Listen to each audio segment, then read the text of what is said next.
ಆಕಾಶದಿಂದ ಬೀಳ್ತಾ ಇರುವ ಮಳೆಯಲ್ಲಿ ಬಡ ಅತ್ತೆಯಾದ ಕೌಶಲ್ಯ ದುಃಖ ಪಟ್ಕೊಂಡು 2 ಮಾಡಿನ ಅಂತಸ್ತಿನ ಗೇಟಿನ ಮುಂದೆ ನಿಂತಿದ್ಲು. ಮಾಡಿಯ ಕಿಟಕಿಯಿಂದ ಸೊಸೆಯಾದ ಶಶಿಕಲಾ ಅತ್ತೆಯನ್ನು ನೋಡುತ್ತಾ ಮನಸೊಳಗೆ ಕೋಪದಿಂದ, ನಿಮ್ಮ ಮಗನನ್ನು ನಿಮ್ ಜೊತೆ ಕಳ್ಸದಿಲ್ಲ ಅಂತ ಎಷ್ಟು ಸಲ ಹೇಳಿದ್ರು ಕೇಳದೇ ಇಲ್ಲ. ನನ್ನ ಬಡ ಅತ್ತೆ ಮಳೆಯಲ್ಲಿ ನೆನ್ಕೊಂಡು ಹೇಗೆ ನಿಂತಿದ್ದಾರೆ. ಈ ಬಡವರಿಗೆ ಯಾಕೆ ಇಷ್ಟೊಂದು ದುರಂಕಾರ ಅಂತ ಗೊತ್ತಿಲ್ಲ. ಹೇಗಾದ್ರೂ ಮಾಡಿ ಅವರನ್ನು ಇಲ್ಲಿಂದ ಕಳಿಸ್ಬೇಕು. ನನ್ನ ಗಂಡ ತುಂಬಾ ಸಂತೋಷದಿಂದ ಬಿಸ್ನೆಸ್ ಟೂರ್ನ ಮುಗಿಸ್ಕೊಂಡು ಬರ್ತಾ ಇದ್ದಾರೆ. ಇವರ ಸ್ಯಾಡ್ ಮುಖನ ತೋರಿಸ್ಕೊಂಡು ನಿಂತಿದ್ದಾರೆ. ಏನಾದ್ರೂ ಹೇಳಿ ಇಲ್ಲಿಂದ ಕಳಿಸ್ಬೇಕು. ಹಾಗೆ ಹೇಳುತ್ತಾ ಕಿಟಕಿಯ ಬಳಿಯಿಂದ ಒಳಗಡೆ ಹೋದ್ಲು. ಕೌಶಲ್ಯ ಎಲ್ಲಿಗೂ ಹೋಗದೆ ಮಳೆಯಲ್ಲಿ ನೆನೆಯುತ್ತಾ ಬಾಗಿಲಲ್ಲೇ ನಿಂತಿದ್ಲು. ಅವಾಗ್ಲೇ ಮನೆಯ ವಾಚ್ಮೆನ್ ಆದ ಚಂದ್ರಯ್ಯ ಕೊಡೆಯನ್ನು ಹಿಡಿದುಕೊಂಡು ಗೇಟಿನ ಬಳಿ ಬಂದ. ಅಮ್ಮವ್ರೆ, ನಿಮಗೆ ನನ್ನ ನಮಸ್ಕಾರಗಳು. ನೀವು ನಮ್ಮ ಅಯ್ಯನವರ ತಾಯಿ ಅಂತ ನನಗ್ ಗೊತ್ತು. ಮನೆಯೊಳಗೆ ಬನ್ನಿ. ಇನ್ನು ಎಷ್ಟು ಹೊತ್ತು ಅಂತ ಹೀಗೇನೆ ಮಳೆಯಲ್ಲಿ ನೆನಿತಾ ನಿಂತಿರ್ತೀರಾ? ಇಲ್ಲಿ ನೋಡಿ ಚಂದ್ರಯ್ಯನವರೇ, ಮನೆಯೊಳಗೆ ಹೋಗಿ ನಿಮ್ಮ ಅಯ್ಯನ ನಿಮ್ ತಾಯಿ ಕರಿತಿದ್ದಾರೆ ಅಂತ ಹೇಳಿ. ಇಲ್ಲದಿದ್ರೆ ಅವರ ಫೋನ್ ನಂಬರ್ ನಿಮಗೆ ಬೇಕು ಅಂತ ಕೇಳಿ ತಗೊಂಬನ್ನಿ. ಫೋನ್ ನಂಬರ್ನ ನನಗೆ ಕೊಡಿ. ಆಮೇಲೆ ಇರುವ ವಿಚಾರವನ್ನು ನಾನ್ ಮಾತಾಡ್ಕೋತೀನಿ. ನಿಜವಾಗ್ಲೂ ಅಯ್ಯ ಮನೆಯಲ್ಲಿ ಇಲ್ಲಮ್ಮ. ಬಿಸ್ನೆಸ್ ವಿಷಯ ಮಾತಾಡ್ಲಿಕ್ಕೆ ಫಾರಿನ್ಗೆ ಹೋಗಿದ್ದಾರೆ. ಇವತ್ತು ಬಂದ್ಬಿಡ್ತಾರೆ. ಬರೋದು ರಾತ್ರಿ ಆಗ್ಬೋದು. ನೀವು ಬೇಕಾದ್ರೆ ಒಳಗೆ ಬಂದು ಮನೇಲಿ ಕೂತ್ಕೊಳ್ಳಿ. ನನ್ನ ಹೆಂಡತಿ ನಿಮಗೆ ಬಿಸಿ ಬಿಸಿಯಾಗಿ ಟೀ ಮಾಡಿ ಕೊಡ್ತಾಳೆ. ಬೇಕು ಅಂದ್ರೆ ನಿಮಗೆ ಏನ್ ಬೇಕು ಅಂತ ಹೇಳಿದ್ರೆ ಅದನ್ನು ಕೂಡ ಮಾಡಿಕೊಡ್ತಾಳೆ. ಬನ್ನಿ ಅಮ್ಮ, ಮಳೆಯಲ್ಲಿ ನೆನಿಬೇಡಿ. ನೀನು ಹೇಳಿದ ವಿಚಾರನ ನಾನು ನಂಬ್ತೀನಿ. ನೀನು ಮೊದಲು ಮನೆಯೊಳಗೆ ಹೋಗಿ ನಿಮ್ಮ ಅಮ್ಮನವ್ರ ಜೊತೆ ಅಯ್ಯಂದು ನಂಬರ್ ತಗೋಬಾ. ನಾನು ನನ್ನ ಮಗನ ಜೊತೆ ಮಾತಾಡ್ಬೇಕು. ಅವನ ಸೋದರ ಮಾವ ಜೀವಕ್ಕೆ ಹೋರಾಡ್ತಿದ್ದಾರೆ. ಅದಕ್ಕೆ ತುಂಬಾನೇ ಹಣ ಬೇಕು. ಹಣದ ಬಗ್ಗೆ ನನ್ನ ಮಗನ ಜೊತೆ ನನಗೆ ಮಾತಾಡ್ಬೇಕು. ನೀನು ಹೋಗು. ಹಾಗೆ ಹೇಳಿದಾಗ ಶಶಿರೇಖಾ ಮನೆಯಿಂದ ಹೊರಗಡೆ ಬಂದ್ಲು. ಮನೆಯ ಬಾಗಿಲಿಗೆ ಬಂದು ಚಂದ್ರಯ್ಯ, ಚಂದ್ರಯ್ಯ ಹಾಗೆ ಜೋರಾಗಿ ಕರೆದಾಗ ಚಂದ್ರಯ್ಯ ಕೊಡೆನ ಹಿಡ್ಕೊಂಡು ಬಾಗಿಲಿಗೆ ಬಂದ. ಏನ್ ಹೇಳ್ತಿದ್ದಾರೆ ನನ್ನ ಬಡ ಅತ್ತೆ? ಅಯ್ಯ ಮನೇಲಿ ಇಲ್ಲ. ಬಿಸ್ನೆಸ್ ವಿಷಯದ ಬಗ್ಗೆ ಫಾರಿನಿಗೆ ಹೋಗಿದ್ದಾರೆ ಅಂತ ಎಷ್ಟು ಹೇಳಿದ್ರು ಅವ್ರು ನನ್ನ ಮಾತನ್ನು ನಂಬದೇ ಇಲ್ಲಮ್ಮ. ಸರಿ ಆಯ್ತು, ನೀನೋಗಿ ನಾನು ಹೇಳ್ದೆ ಅಂತ ಕರ್ಕೊಂಬಾ. ಸರಿ ಅಮ್ಮ, ಇವಾಗ್ಲೇ ಹೋಗಿ ಕರ್ಕೊಂಡ್ ಬರ್ತೀನಿ. ಹಾಗೆ ಹೇಳಿ ಚಂದ್ರಯ್ಯ ಗೇಟಿನ ಬಳಿ ಇರುವ ಕೌಶಲ್ಯನ ಬಳಿಗೆ ಬಂದ್ರು. ಅಮ್ಮ ನಿಮ್ ಜೊತೆ ಮಾತಾಡ್ಬೇಕು ಅಂತ ಕರಿತಾ ಇದ್ದಾರೆ. ಸ್ವಲ್ಪ ಒಳಗೆ ಬನ್ನಿಮ್ಮ. ನಿಮ್ಮಮ್ಮನ ನನ್ನ ಹತ್ರ ಬರ್ಲಿಕ್ಕೆ ಹೇಳು.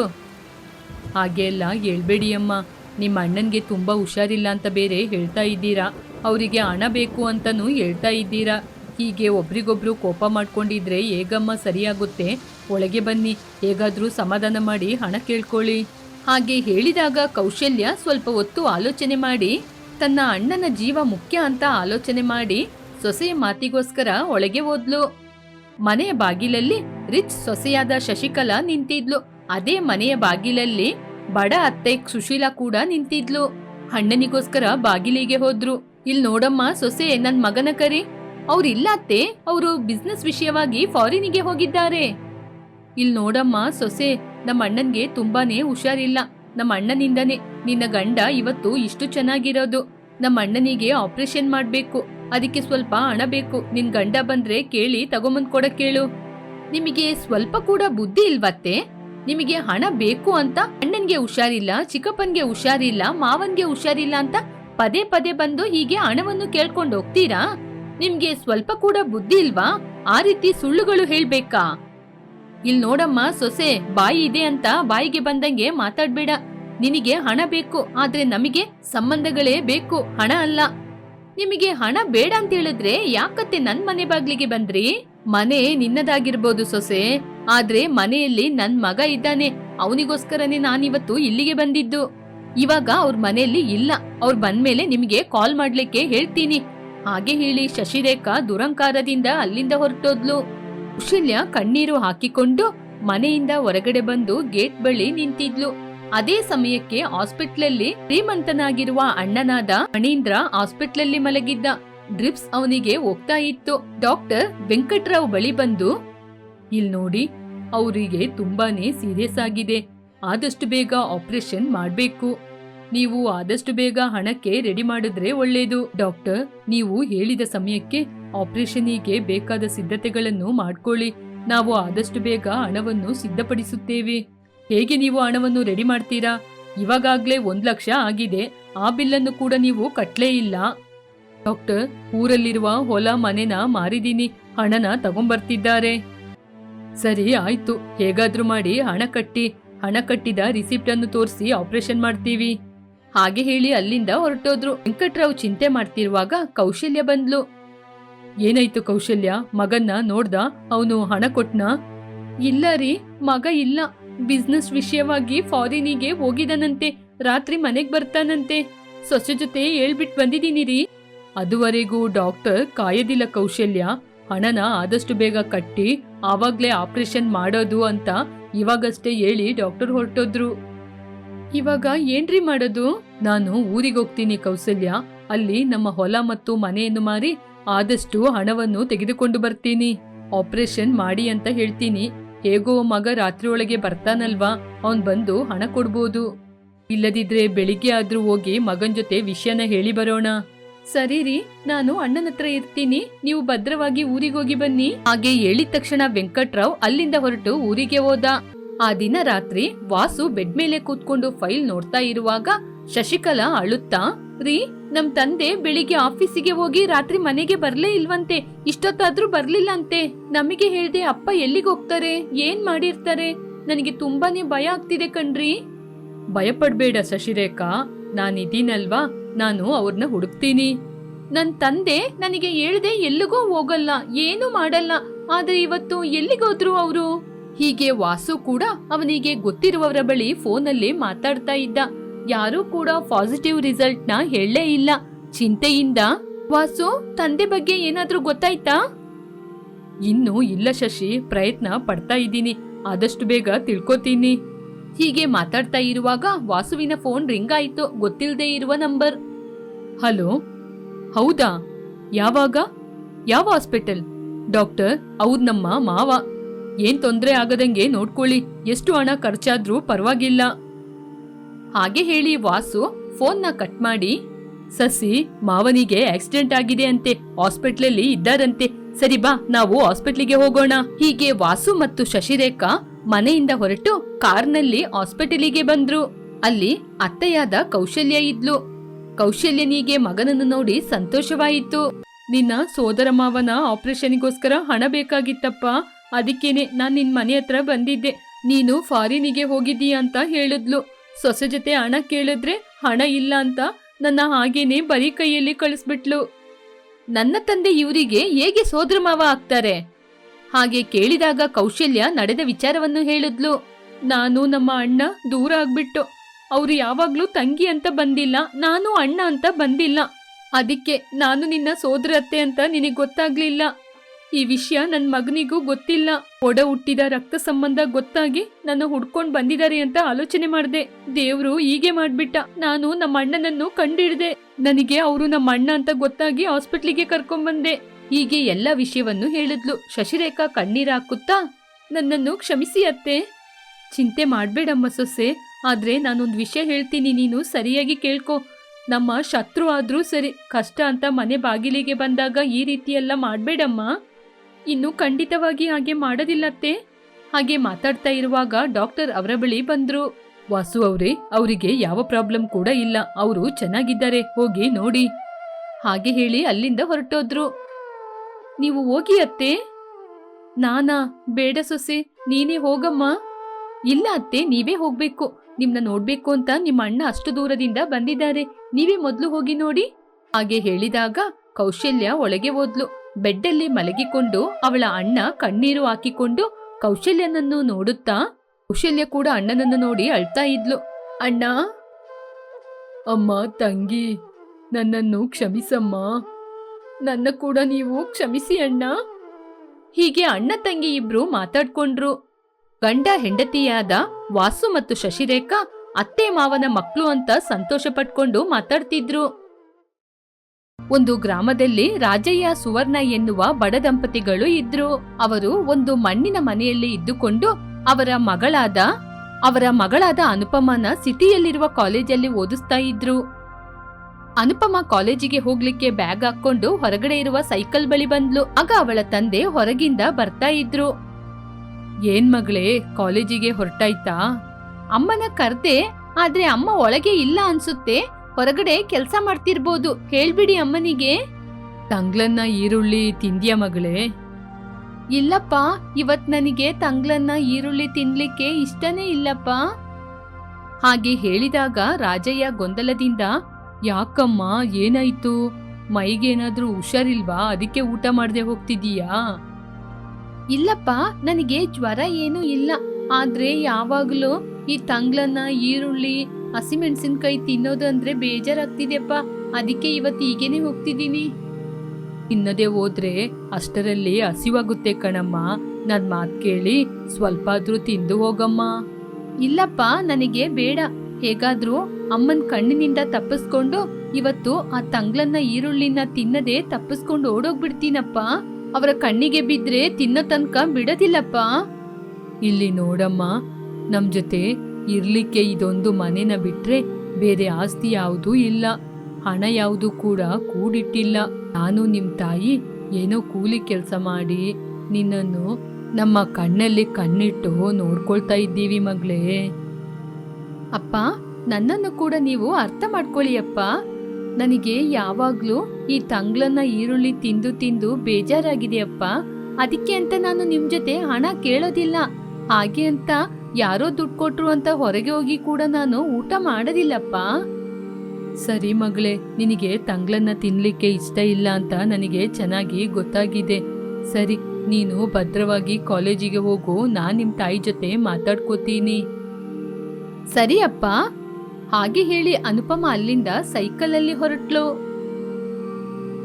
ಆವಾಗ್ಲೇ ಅಪೂರ್ಣ ತಂಗ್ಲನ್ನ ಮತ್ತು ಈರುಳ್ಳಿ ಇಟ್ಟಿರುವ ಟಿಫಿನ್ ಬಾಕ್ಸ್ ಅನ್ನು ಹೊರಗಡೆ ತಂದ್ಲು. ಮಗಳು ಹೊರಗಡೆ ಕಂಡಿಲ್ಲ. ಗಂಡ ರಾಜಯ್ಯನನ್ನ ನೋಡಿ, ಏನ್ರಿ ಮಗ್ಳು ಎಲ್ಲಿರಿ? ಅವಳಿಗೋಸ್ಕರ ತಂಗ್ಲನ್ನ ಈರುಳ್ಳಿನ ತಂದಿದ್ದೀನಿ, ಎಲ್ಲೋದ್ಲೋಳು? ಸುವರ್ಣ ಮಗಳು ಕಾಲೇಜಿಗೆ ಹೊರಟೋದ್ಲು. ಬೇಕಂದ್ರೆ ನೋಡು, ಸೈಕಲ್ ಕೂಡ ಇಲ್ಲ.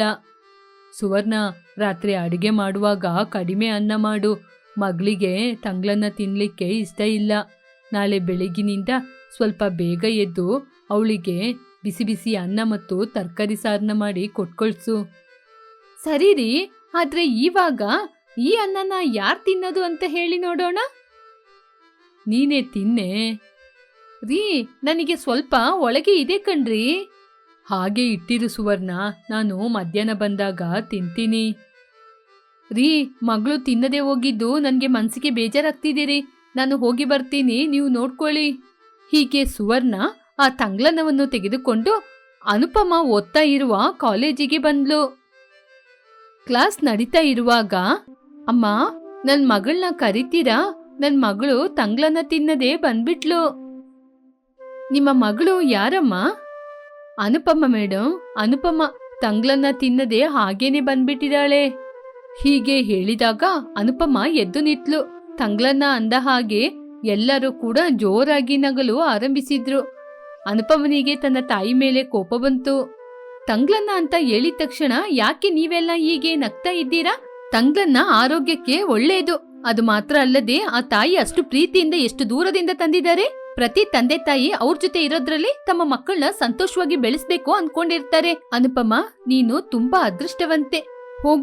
ಹೋಗಿ ಊಟ ಮಾಡಿ ಬಾ. ಹಾಗೆ ಹೇಳಿದ ತಕ್ಷಣ ಅನುಪಮನ ಕೋಪ ಕಡಿಮೆಯಾಯಿತು. Okay madam. ಹಾಗೆ ಅಂತ ಹೇಳಿ ಕ್ಲಾಸ್ ರೂಮಿಂದ ಹೊರಗಡೆ ಬಂದ್ಲು. ಸುವರ್ಣ ಅನುಪಮ ಕಾಲೇಜ್ ಹತ್ರ ಇರುವ ಒಂದು ಮರದ ಕೆಳಗೆ ಕೂತ್ಕೊಂಡಿದ್ರು. ಸುವರ್ಣ ಅನುಪಮನಿಗೆ ತಂಗ್ಲನ್ನ ತಿನ್ನಿಸ್ತಾ ಇದ್ಲು. ಅನುಪಮ ಕಣ್ಣಿನಿಂದ ಕಣ್ಣೀರು ಬರ್ತಾ ಇತ್ತು. ಸರಿಯಾದ ಅದೇ ಸಮಯದಲ್ಲಿ ಶ್ರೀಮಂತ ಮನೆಯಲ್ಲಿ ಅತಿಯಾಗಿ ತಿನ್ನುವ ಸುಶೀಲ ಪುರೋಹಿತರ ಜೊತೆ, ಪುರೋಹಿತರೇ, ನನಗೆ ಶ್ರೀಮಂತರು ಬಡವರು ಅಂತ ಎಲ್ಲ ಲೆಕ್ಕ ಏನೇ ಇಲ್ಲ. ನನಗೆ ಬರುವಂತಹ ಸೊಸೆ ನನಗೆ ಇಷ್ಟವಾದ ಅಡುಗೆನ ಮಾಡಿ ಹಾಕ್ಬೇಕು. ನನಗೆ ಬರುವ ಸೊಸೆಗೆ ಅಡುಗೆ ಗೊತ್ತಿರ್ಬೇಕು. ಖಂಡಿತ ಕಣಮ್ಮ, ಇವಾಗ ಹೋಗಿ ಅದೇ ರೀತಿ ಒಂದು ಹುಡುಗಿನ ಹುಡುಕಿ ತರ್ತೀನಿ. ಆ ಹುಡುಗಿ ನಿಮ್ಗೆ ವಿಧ ವಿಧವಾದ ಅಡುಗೆಯನ್ನು ಮಾಡಿ ಹಾಕ್ತಾಳೆ. ಹೀಗೆ ಪುರೋಹಿತರು ಹೇಳ್ತಾ ಇದ್ದಾಗ ಸುಶೀಲಮ್ಮನ ಮಗ ವಿನಯ್ ಬಂದ. ಪುರೋಹಿತರೇ, ನೀವಿವಾಗ ಅಡುಗೆ ಮಾಡ್ಲಿಕ್ಕೆ ಗೊತ್ತಿರುವ ಹುಡುಗಿನ ಹುಡ್ಕದ್ ಬೇಡ. ನಾನೊಂದು ಹುಡುಗಿನ ನೋಡಿದೀನಿ. ಆ ಹುಡುಗಿನ ನನಗೆ ಇಷ್ಟ ಆಗಿದೆ. ಅವಳಿಗೆ ತುಂಬಾ ಚೆನ್ನಾಗಿ ಅಡುಗೆ ಮಾಡಕ್ ಗೊತ್ತು. ಆ ಹುಡುಗಿಯ ಮನೆಗೆ ನಾನ್ ನಮ್ಮ ಅಮ್ಮನ ಇವಾಗ ಕರ್ಕೊಂಡೋಗ್ತೀನಿ. ಆಯ್ತಪ್ಪ. ಹಾಗೆ ಹೇಳಿದಾಗ ಸುಶೀಲಾ ತುಂಬಾ ಸಂತೋಷಪಟ್ಟು ಪುರೋಹಿತರಿಗೆ ಹಣವನ್ನು ತೆಗೆದುಕೊಟ್ಲು. ಪುರೋಹಿತರು ಹಣವನ್ನು ತೆಗೆದುಕೊಂಡು ಅಲ್ಲಿಂದ ಹೊರಟು ಹೋದ್ರು.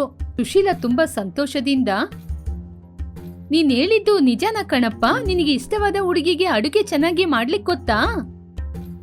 ಹೌದು ಮಮ್ಮಿ, ಆ ಹುಡುಗಿಗೆ ತುಂಬಾ ಚೆನ್ನಾಗಿ ಅಡುಗೆ ಮಾಡಕ್ಕೆ ಗೊತ್ತು. ನಿನಗೆ ಯಾವಾಗ ಬೇಕಾದ್ರೂ ವಿಧ ವಿಧವಾದ ಅಡುಗೆನ ಮಾಡಿಕೊಡ್ತಾಳೆ.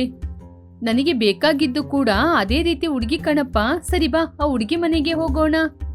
ಆ ಹುಡುಗಿ ತಂದೆ ತಾಯಿ ಜೊತೆ ಮಾತಾಡಿ ಆದಷ್ಟು ಬೇಗ ನಿನಗೂ ಆ ಹುಡುಗಿಗೂ ಮದ್ವೆ ಮಾಡ್ತೀನಿ. ಬಾಪ, ಹೋಗಿ ಬರೋಣ. ಅಮ್ಮ, ಆ ಹುಡುಗಿ ಮನೆಯವರು ತುಂಬಾ ಬಡವರು. ಯಾವುದೇ ಆಸ್ತಿ ಅವ್ರ ಹತ್ರ ಇಲ್ಲ. ಇಲ್ಲಿ ನೋಡಪ್ಪ, ನಮಗೆ 10 ತಲೆಮಾರಿಗೆ ಕೂತು ತಿನ್ನುವಷ್ಟು ಆಸ್ತಿ ಇದೆ. ನಮಗೆ ಆಸ್ತಿ ಏನು ಬೇಕಾಗಿಲ್ಲ ಕಣಪ್ಪ. ನಮಗ್ ಬೇಕಾಗಿರೋದು ನನ್ನ ಚೆನ್ನಾಗಿ ನೋಡ್ಕೊಳ್ಳುವಂತಹ ಒಂದು ಹುಡುಗಿ. ಅವಳಿಗೆ ಹಣ ಬೇಕು, ಆಸ್ತಿ ಬೇಕು ಅಂತ ಇಲ್ಲಪ್ಪ. ಹೀಗೆ ವಿನಯ್ನ ಕರ್ಕೊಂಡು ಕಾರಲ್ಲಿ ಆ ಹುಡುಗಿಯ ಮನೆಗೆ ಹೋದ್ರು. ಸುವರ್ಣ ಊಟ ಮಾಡಿಸಿದ ನಂತರ ಪ್ರೀತಿಯಿಂದ, ಭದ್ರವಾಗಿ ಹೋಗಮ್ಮ, ಕಾಲೇಜ್ ಮುಗಿದ್ಮೇಲೆ ನಾನು ಭದ್ರವಾಗಿ ಬರ್ತೀನಿ. ಆಯ್ತು ಮಗಳೇ, ಚೆನ್ನಾಗಿ ಓದಿ ಮನೆಗ್ ಬಾ. ಹಾಗೆ ಹೇಳಿ ಸುವರ್ಣ ಅಲ್ಲಿಂದ ಹೊರಟೋದ್ಲು. ವಿನಯ್ ಮತ್ತು ಸುಶೀಲಾ ಕಾರಲ್ಲಿ ರಾಜಯ್ಯನ ಮನೆಗೆ ಬಂದ್ರು. ರಾಜಯ್ಯ ಅವರನ್ನು ಕೂರಿಸಿದ. ಅಷ್ಟರಲ್ಲಿ ಸುವರ್ಣ ಬಂದ್ಲು. ರಾಜಯ್ಯ ಮತ್ತು ಸುವರ್ಣ ಅವರು ಹೇಳಿದ ಮಾತನ್ನು ಕೇಳಿ ತುಂಬಾನೇ ಸಂತೋಷಪಟ್ರು. ಅನುಪಮನ ವಿನಯ್ಗೆ ಕೊಟ್ಟು ಮದ್ವೆ ಮಾಡ್ಸಕ್ಕೆ ಎಲ್ಲರೂ ಒಪ್ಪಿದ್ರು. ಸುಶೀಲಾ ಮತ್ತು ವಿನಯ್ ಸಂತೋಷದಿಂದ ಹೊರಟೋದ್ರು. ಆ ದಿನ ಸಂಜೆ ಅನುಪಮ ಕಾಲೇಜಿಂದ ಮನೆಗೆ ಬಂದಾಗ ತಂದೆ ತಾಯಿ ಮದುವೆ ವಿಚಾರವನ್ನು ಹೇಳಿದ್ರು.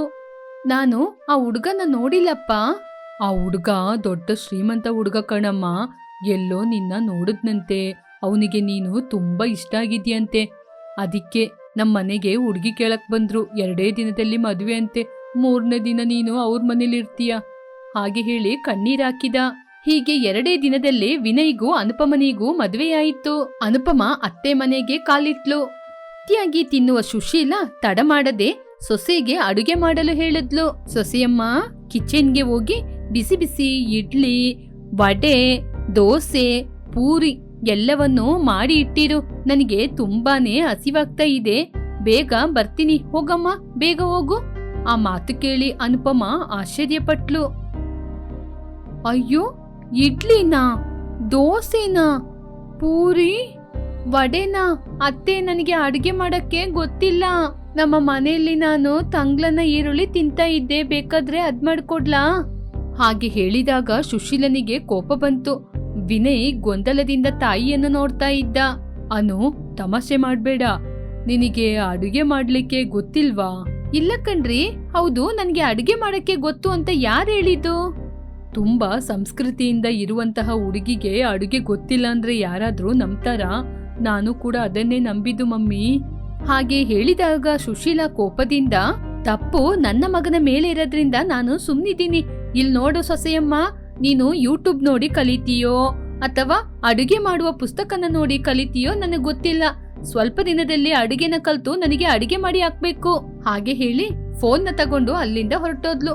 ಹೀಗೆ ಸ್ವಲ್ಪ ದಿನ ಕಳೆಯಿತು. ಅನುಪಮ ಸ್ವಲ್ಪ ದಿನದಲ್ಲೇ ಅಡುಗೆನ ಕಲಿತಾ ಇದ್ಲು. ಅನುಪಮ ಕಿಚನ್ ನಲ್ಲಿ ಫೋನ್ನ ನೋಡ್ಕೊಂಡು ಅಡುಗೆ ಮಾಡ್ತಾ ಇದ್ಲು. ಸುಶೀಲಾ, ವಿನಯ್ ಹತ್ರದಿಂದ ನೋಡ್ತಾ ಇದ್ರು.